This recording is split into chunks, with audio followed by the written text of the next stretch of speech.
তার জীবনের একটা বৈশিষ্ট্য হলো উদারতা, মানুষকে ক্ষমা করে দেওয়া। তিনি মানুষদেরকে ক্ষমা করে দিয়েছেন।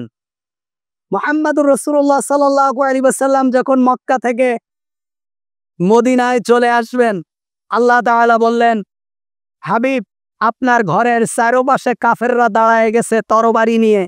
ফজরের সময় আপনি যখনই ঘরের দরজা খুলবেন, আপনার ঘাট থেকে শরীরটা, মাথাটা আলাদা করে দেবে। সমস্ত কাফেররা আপনার ঘরের চারপাশে দাঁড়িয়ে গেছে। ইয়া রাসূলুল্লাহ সাল্লাল্লাহু আলাইহি ওয়াসাল্লাম, আপনি হিজরত করেন। আপনি কি করেন? হিজরত করেন। আল্লাহ রাসূল সাল্লাল্লাহু আলাইহি ওয়াসাল্লাম তার চাচাতো ভাই আলীকে ডাকলেন, ডেকে বললেন, আলী, তুমি আমার বিছানার উপরে ঘুমাও। আমি যেই বিছানায় ঘুমাইছিলাম, এই বিছানার উপরে তুমি কম্বল মুড়ে দিয়ে ঘুমাও। আমি পিছনের দরজা দিয়ে মদিনায় চলে যাচ্ছি। তবে সকালবেলা তুমি যখন ঘুম থেকে উঠবা, আমার এই খাটের নিচে দেখো অসংখ্য টোপলা আছে। টোপলা টোপলা বলে তো, ছোট ছোট ব্যাগ, থলে। এখানে লেখা আছে, এগুলো হলো যারা আমার ঘরের পাশে দাঁড়িয়ে আমাকে হত্যা করার জন্য চেষ্টা করছে। তারা দিনের বেলায় আমার বিরোধিতা করে, কিন্তু তাদের সম্পদগুলো রাত্রে সে আমার কাছে দিয়ে যায় আমানত হিসাবে। ওর কারণ অন্য নেতাদের কাছে দিলে তো কে ফেলবে। সুবহানাল্লাহ বলবেন না? আলী রাদিয়াল্লাহু তাআলা আনহু বলছেন যে, আমি মুহাম্মদুর রাসূলুল্লাহ সাল্লাল্লাহু আলাইহি ওয়াসাল্লাম যখন বলেছেন যে সকালবেলা আমানতগুলো তুমি ফিরায় দিও, তখন আমি বুঝতে পেরেছি যে মুহাম্মদুর রাসূলুল্লাহ যেহেতু বলেছেন সকালবেলা আমানত ফিরায় দিও, তার মানে হলো কোনো কাফের আমাকে হত্যা করতে পারবে না। যদি পারত তাহলে মুহাম্মদ সাল্লাল্লাহু আলাইহি ওয়াসাল্লাম এ দায়িত্ব আমাকে দিতেন না। আলী রাদিয়াল্লাহু তাআলা আনহু বলছেন, আমি যখন সকাল হলো, আমি যখন আমানতগুলো ফিরাই দিতে গেলাম, যারা মুহাম্মদ সাল্লাল্লাহু আলাইহি ওয়াসাল্লামের কাছে আমানত রেখেছে, আমি দেখলাম টুপলার গায়ে যাদের নাম লেখা আছে, তারা তরবারি নিয়ে মুহাম্মদুর রাসূলুল্লাহ সাল্লাল্লাহু আলাইহি ওয়াসাল্লামকে হত্যা করার জন্য বসে আছে। তারা কি করছে? হত্যা করার জন্য চারপাশে দাঁড়িয়ে গেছে, অথচ তাদের মাল আমানত রেখেছে কার কাছে? মুহাম্মদুর রাসূলুল্লাহ সাল্লাল্লাহু আলাইহি ওয়াসাল্লামের কাছে।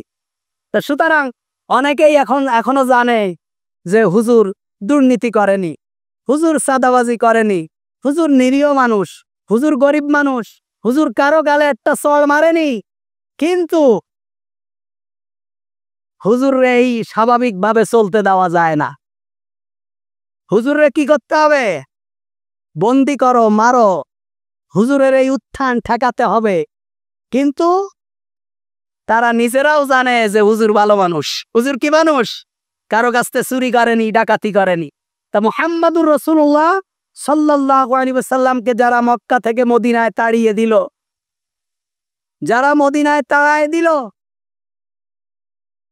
মুহাম্মদুর রাসূলুল্লাহ সাল্লাল্লাহু আলাইহি ওয়াসাল্লাম সেই মদিনা থেকে যখন আবার মক্কায় আসলো, মক্কা বিজয় হলো, আল্লাহ রাসূল সাল্লাল্লাহু আলাইহি ওয়াসাল্লাম বললেন, আমি আজকে সবাইকে ক্ষমা করে দিলাম। সুবহান। সবাইকে কি করে দিলাম? ক্ষমা করে দিলাম। নাকি মক্কা বিজয়ের পরে সাহাবীরা একেবারে প্রতিপক্ষ যারা ছিল তাদের ঘর বাড়ি জ্বালায়ে, দোকানপাট লুট করে একেবারেই সাবার করে দিয়েছে নাকি? পৃথিবীর ইতিহাসে এমন আছে? হ্যাঁ? তাহলে আমরা কি করলাম? 5 তারিখের পরে আমরা গণভবন ঢুকে গেলাম। কেউ হাঁস, কেউ মুরগি, কেউ মাছ, কেউ ফ্রিজের তরকারি, সব হালালান তৈয়বা, খাও পবিত্র নাকি? এটা কি আমি করেছি? আপনার কি মনে হয় যে আমি মসজিদের ইমাম সাহেব যেই করেছি, আরেক মসজিদের ইমাম গেছে? তা কারা গেছে? আসমান থেকে আল্লাহ তাআলা তাবুকে ওই বদরের যুদ্ধে যেরকম ফেরেশতা নাযাই ছিল এরকম নাজিল করছে নাকি? না। আস্তাগফিরুল্লাহিল আযীম। কোন সম্পদ, কোন সময়, কোন কারো সম্পদ আমাদের জন্য হালাল হতে পারে না। এটা মনে রাখতে হবে। তা মুহাম্মদুর রাসূলুল্লাহ সাল্লাল্লাহু আলাইহি ওয়াসাল্লাম এমন উদার ছিলেন, আল্লাহ রাসূল সাল্লাল্লাহু আলাইহি ওয়াসাল্লাম সকলকে ক্ষমা করে দিলেন। ওয়াহশী, মক্কা বিজয়ের পর ওয়াহশী নামক একজন ইথিওপীয় গোলাম ছিল, নিগ্রো কালো, যে মুহাম্মদুর রাসূলুল্লাহ সাল্লাল্লাহু আলাইহি ওয়াসাল্লামের চাচাকে বদরের যুদ্ধে হত্যা করেছে, এবং আবু সুফিয়ানের স্ত্রী মুআবিয়া রাদিয়াল্লাহু তাআলা আনহুর মা হিন্দা রাসূল সাল্লাল্লাহু আলাইহি ওয়াসাল্লামের চাচার বুকের উপরে বসে তার বুকটাকে ফেড়ে ফেলেছে, ফেড়ে ফেলে কলিজা বের করে চাবায়ে খেয়েছে, জীবন্ত কলিজা চাবায়ে খেয়েছে।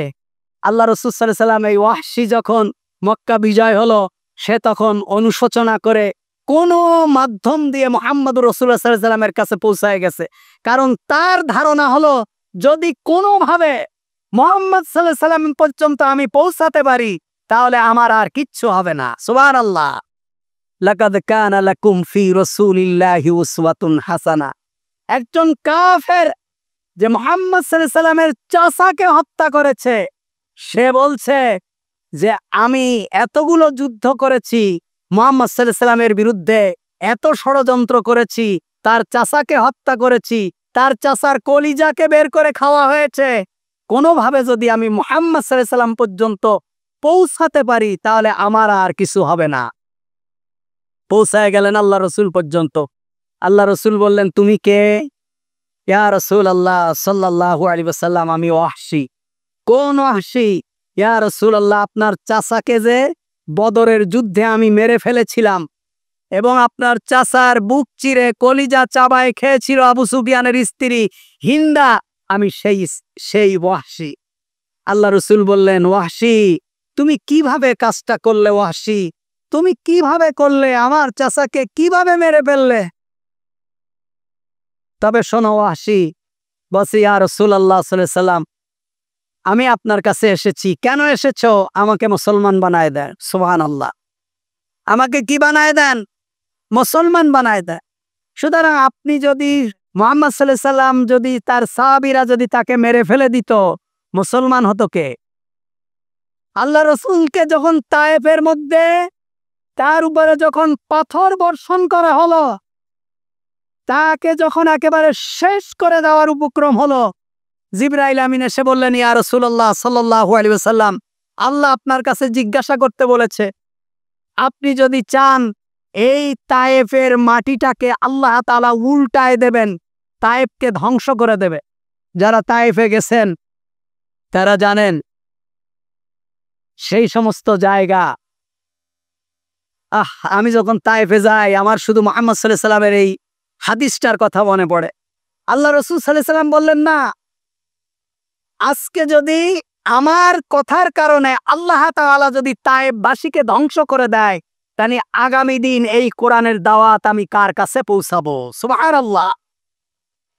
সুতরাং আজকে যে আপনার প্রতিপক্ষ, যে আজকে আপনার কোরআনের দাওয়াতকে প্রত্যাখ্যান করেছে, যে আপনার কোরআনের রাজনীতিকে প্রত্যাখ্যান করেছে, যে আজকে ইসলামের আন্দোলনকে প্রত্যাখ্যান করছে, যে আপনার বিরুদ্ধে ষড়যন্ত্র করছে, আপনি যদি রাগের বশীভূত হয়ে যদি তাকে মেরে ফেলেন, তার উপর প্রতিশোধ নেন, তাহলে আগামী দিন কোরআনের দাওয়াত আপনি কার কাছে দেবেন?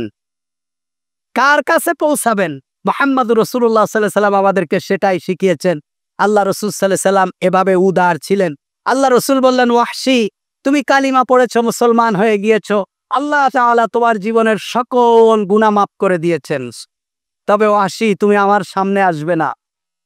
খবরদার ওয়াহশী, তুমি আমার সামনে আসবে না।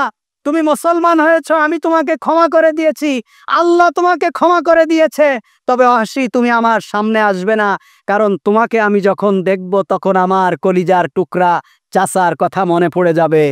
সুবহানাল্লাহ। আমার চাচার কথা আমার মনে পড়ে যাবে। ওয়াহশী তুমি আমার সামনে আসবে না। ওয়াহশী সেদিন বলেছিল, ইয়া রাসূলুল্লাহ সাল্লাল্লাহু আলাইহি ওয়াসাল্লাম, যেই তরবারি দিয়ে আমি আপনার চাচাকে হত্যা করেছি সেই তরবারিটা আমি উঠায় রেখেছি। আমি ইসলামের একজন মহান ব্যক্তিকে যেই তরবারি দিয়ে হত্যা করেছি, এই তরবারি দিয়ে ইসলামের সবথেকে বড় দুশমনকে আমি দুনিয়ার থেকে সরায় দেব। সুবহানাল্লাহ। মুহাম্মদুর রাসূলুল্লাহ সাল্লাল্লাহু আলাইহি ওয়াসাল্লামের জীবদ্দশায় মুসাইলামাতুল কাজ্জাব যখন নবী দাবি করেছে, আল্লাহ রাসূল সাল্লাল্লাহু আলাইহি ওয়াসাল্লামের শেষ সময় মুসাইলামাতুল কাজ্জাব নবী দাবি করে মুহাম্মদ সাল্লাল্লাহু আলাইহি ওয়াসাল্লামকে বললেন যে তাহলে আমরা অন্তত রাজত্ব ভাগ করে নেই, ওই এরিয়ার নবী আপনি, এই এরিয়ার নবী আমি, আপনি আমি সন্ধি চুক্তি করি, আমি আপনি সন্ধি চুক্তি করি, এই এরিয়ার নবী আমি, ওই এলাকার নবী আপনি। আল্লাহ রাসূল সাল্লাল্লাহু আলাইহি ওয়াসাল্লাম তাকে কিছুই বললেন না।